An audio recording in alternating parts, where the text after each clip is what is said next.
Welcome to your Bigbear.ai stock update for November 10th, 2025.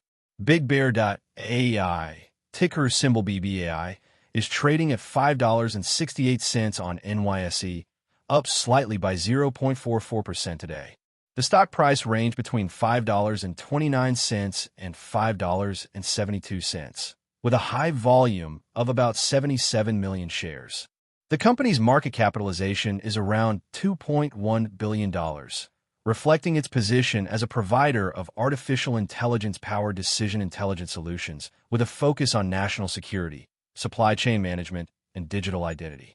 Financially, Bigbear.ai reported an earnings per share of negative $1.58 with a negative price-to-earnings ratio of minus 3.59, typical for a growth company investing heavily in technology and expansion. The stock is currently trading below its 50-day moving average of $6.54, but above its 200-day moving average near $5.31, indicating a mixed technical picture. The Fear and Greed Index reads 39, showing cautious sentiment among investors.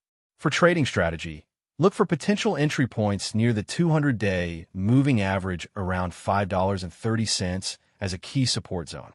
A breakout above the 50-day moving average at $6.54 with strong volume could signal a positive momentum shift, targeting resistance levels near $7 to $7.50. Use stop losses around $5 to manage risk, given the stock's volatility and broader AI sector fluctuations. Keep an eye on upcoming earnings releases and government contracting news, which could provide significant catalysts. That's your Bigbear.ai update for November 10th, 2025. Stay tuned for more market insights and trading strategies to help guide your investments.